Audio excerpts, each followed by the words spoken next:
That's what it looks like. So the terrible claw was actually on the second toe. The first toe didn't reach the ground. And then John actually drew this with the claw bone held up so the claw wouldn't get worn down. Now, one interesting thing, this bone is from the left foot. This one is from the right foot. Notice any difference between those? One's wider than the other. Yeah, one Okay. One's shorter than the other. Okay, and so what happened was that this right toe bone, it actually fractured in life, and so it was partially healed and appears to have been partially infected. Oh, wow. Amazing. Okay. Now this is the toe bone that actually connects to the killer claw. And so in the 1990s, I teamed up with a veterinarian paleontologist who refers to herself as a paradox, and then two practicing veterinarians, and we did a little report on that. And at the time, I was following John's interpretation of the Deinonychus locality in Montana, where he found a, I think I have a cup. In Montana, what he found was one completely shredded plant eater, a thing called Deinonychus, and at least 4 completely shredded Deinonychus. Okay, well, he was basically investigating a 110 million year old crime scene. And the best interpretation he could come up with was something like a pack of wolves going after a moose. Okay, so he envisioned these guys were cooperative pack hunters. Okay, now the famous Jack Horner, who's the consultant on the Jurassic Park movies, he pointed out that usually half the pack doesn't get wiped out going after one meal. Okay, and so in 2007, I was looking at this tail.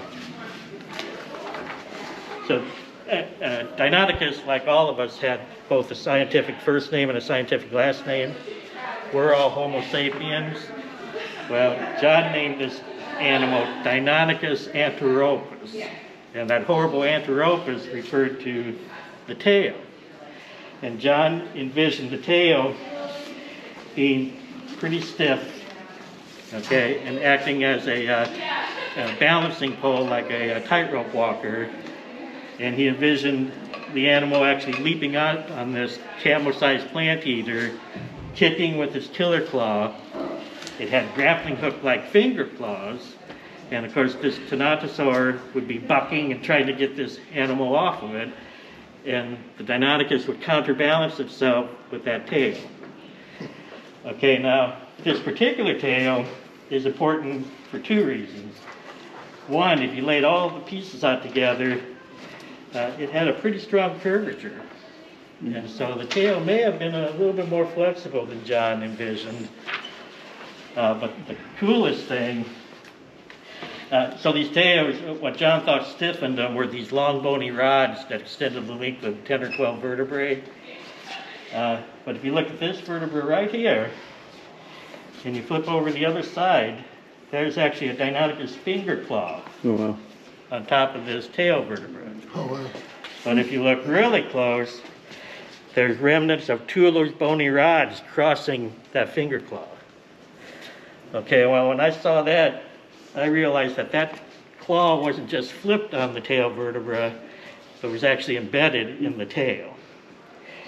Okay, now there's a slim chance that the same individual impaled its own tail in its death throes. But if you plot Deinonychus on the tree of life, the branch of the tree of life it belongs on is actually, there's a lot of cannibalism.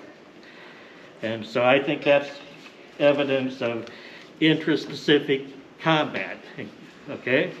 And both individuals died. Now, once I came to that conclusion, the ecological analog I came up with was actually something more like the Komodo dragon, where one Komodo dragon can kill something 10 times larger than itself, But as soon as it spills that prey's blood, every able-bodied Komodo dragon in like a 10-mile radius converge on the killer site, and they engage in this agonistic competitive feeding aggregations. And if you're a young upstart, if you're a teenager and you showed your way in there, your uncle may turn on you and eat you. Okay, so what I envision this locality being is something like this, where you have a dead plant eater, you had a feeding aggregation of combative Deinonychus, and these 4 dead Deinonychus that we have in our collection appear to have not yet reached full size. And so there may have been some big boys mixed in here who then turned on the young upstart and attacked them and completely shredded them. Wow. Dog eat dog. Yep. That had to be quite a mess. Now, here's the paper where John first named Deinonychus. Just a small article naming this new dinosaur from Montana. But later then he published this more extensive description, Oh, yes. including the first fleshed out restoration that he had done. Okay, and here's a bigger picture of it. Okay, now a recent Yale graduate actually drew this for John, a guy named Robert Bacher, who went on to become a really famous paleontologist in his own right. Yeah. All right, so, but anyhow, this was done in 1969, and there's actually a paleontologist out in England who's doing a book on the 15 most iconic dinosaur images, and this is one of the 15. That's cool. So I just reviewed that guy's chapter. Now, we now note that this restoration is wrong in 2 major ways. Okay? Any idea what's wrong with it? I took this tour a couple months ago, so I know the answer to this. No feather. Yeah, we now know that when you plot Deinonychus in the Tree of Life, it's on a branch that should have feathers. Right. Now, the other one is a little bit more subtle. The curvature of the tail. I would argue. Now that we know. But the other main thing is that the forelimb posture. Okay, we now know, based on the linkage system between all the bones in the arm, that it didn't hold its arm in this bunny-like posture, but rather it would have held it like this, and every time it extended its arms, it automatically grabbed, flexed at the wrist. And our current curator, as a young guy, using a different philosophical approach to classification, actually created this tree where he got the honor of naming that branch of the dinosaurs with these grabbing arms, and he named it the Maniraptora, which literally means hand grabbers. Okay, now, let me point out, here's one of the real lower jaws, and some of the teeth that were still in. Nice. But when you reconstruct the skull, this is what it looks like. Deinonychus had something like 70 teeth in its jaws. And just like alligators and sharks today, they had continuous tooth replacement. And if you take a tooth and you cut it and analyze it under a really strong microscope, you can see growth rings, just like tree rings. And if you count those tree rings and do a little math on them, you can get an estimate of how long the tooth was in the jaw before it was shed or lost and replaced by a brand new one. When you do that for Deinonychus, it turns out to be around 290 days. So in less than a year, it was replacing teeth. What do you think the lifespan of Deinonychus was? I don't really know. Okay. Honest answer. Now, the cool thing of that same study that found 290 days for Deinonychus also did it for a big T-Rex tooth, which are these big banana-shaped teeth. Well, they replaced their teeth on average about every 777 days. Now, as an undergrad, I was part of a research study that actually looked at Tyrannosaur teeth, and on occasion we would find just little nubbins of teeth, and so most of the crown was gone.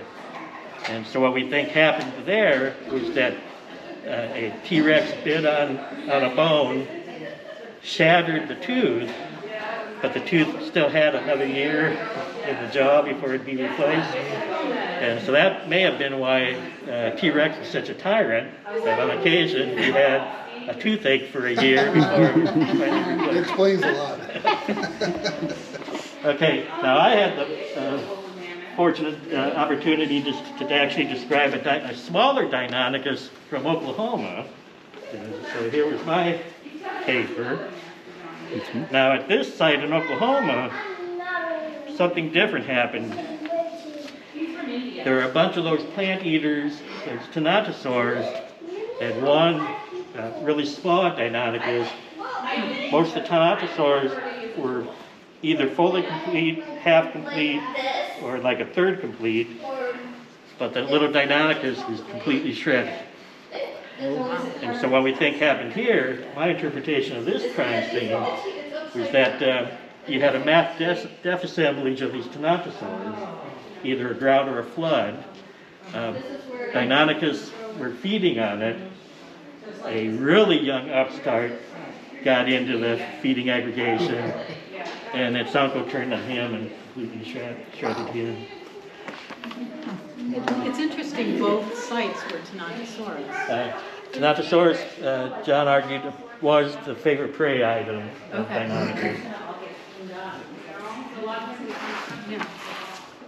Now, we're confident that this guy, the thing that shredded it, there is a big meat eater from Oklahoma that could have shredded it, but they actually found a bunch of shed teeth of Deinonychus, including a couple that are too big to have been in this guy's mouth. Oh, yeah. And so those are a couple big little boys, big So boys other people were that there. got them. And those are for sure Deinonychus teeth? Yeah, Or, Deinonychus had really characteristic teeth. They have serrations like a steak knife, but the serrations on the front part of the tooth are tiny, and the ones on the back side of the teeth are large.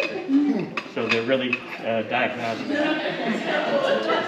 Now, after John had finished Deinonychus, his next major research project was going to be flight in flying reptiles, the pterodactyls. And so he was on a trip in the Netherlands looking at a pterodactyl that was collected in 1855 in Germany. And as John was looking at the specimen, he had all this Deinonychus anatomy fresh in his mind. And we don't have the real specimen, it's in the Netherlands. But here's a cast of what he saw. And what he immediately recognized was this was no pterodactyl. If anything, it was a small medium dinosaur. But then he was holding him just at an angle, one of the pieces, and the light shadow hit it just right that he noticed there were feather impressions. Okay, well, he immediately recognized that this could be the fourth then known specimen of the earliest bird, a thing called Archaeopteryx. All of them come from Germany.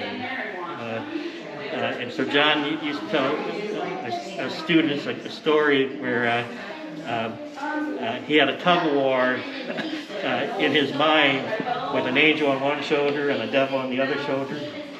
And the devil was telling him, John knew he had to bring this back to New Haven to write it up, a scientific report. And the devil on the one shoulder was saying, John, ask him to borrow that little pterodactyl. Nobody will care. They'll loan it to you with no question asked. But then the angel was saying, John, you got to come clean. You got to tell him you think it's the fourth Archaeopteryx specimen. And John, being a terribly honest man, the next time the curator came in to check on him, he said, I think this may be a fourth specimen of Archaeopteryx. Can I borrow it, take it back to New Haven to write it up? And the curator actually took the tray and left the room. And John thought, oh, John, you idiot. You should have just asked for the pterodactyl. That's what you get. Okay, well, a short time later, the curator came back with a shoebox with a little string tied on top, handed it to John and said, Professor Ostrom, you've made our museum famous. So that's where things stood until 2017. Here's a picture of John. Here his technical report, first technical report on it. And then here is John actually working on it. That's an old picture. Yeah, circa 1970.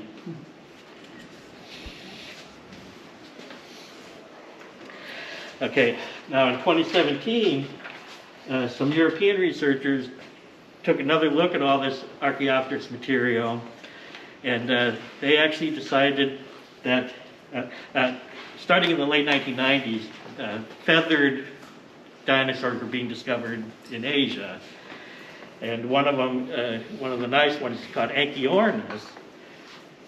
Well, in 2017, these two young researchers from Europe actually decided that this specimen was actually more closely related to the Asian thing, Archaeornis, than it was with its neighbors, Archaeopteryx. And so they actually had to resurrect the species name from when it was still a pterodactyl. And so that species name is Chryseps. I think it's Chryseps. Guess I don't remember for sure. But anyhow. As long as it's not on the test later. yeah. Good thing I'm not being tested. Yeah. But anyhow, he had to resurrect that species name, but they had the privilege of actually giving it a new genus name, a new first name. And they actually chose the name in honor of John, so it's actually Ostromia. Oh, The really? new first name for it. And again, it's more closely related to an otherwise Asian lineage than it is to the European Archaeopteryx. Which is interesting because it was found in Germany. Yep. So have any other of those types, Asian-like species been found in Germany? No, as far as I know, Ostromia is still the only one. Interesting. I guess it had a long migration. I guess. Took a wrong turn. Okay, now at this point, for the kids who want to get up to the galleries, You guys are underground in the archives of Yale. What do you think? Look at those. Look at those massive dinosaurs. Some pretty big bones back there, huh? Huge. Look at those jaws. That's the jaw over there. You see the teeth. Yes. Insane.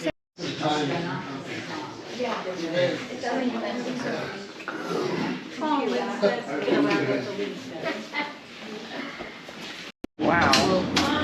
Holy smokes. Oh my gosh. That's a hip. yeah, so these are the vertebrae in the hip region. Wow. So if you have any low back pain in your sacrum, that's this kind of thing.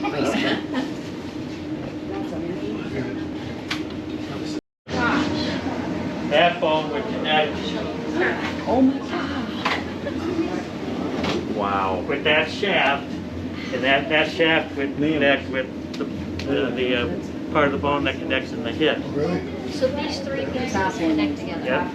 Brontosaurus. Now you can knock on this if you want to feel petrified dinosaurs. Really tall one. In a well digging operation in 1818, and once they spotted all this white bone, curiosity seekers started carrying off a bunch of the skeletons. So Yale was really fortunate to get what bits we got. But what we have, you have a bit of the upper arm bone, you have the two forelimb bones, you have the wrist bones, you have a hollow femur, hollow thigh bone, and then you have tail vertebrae.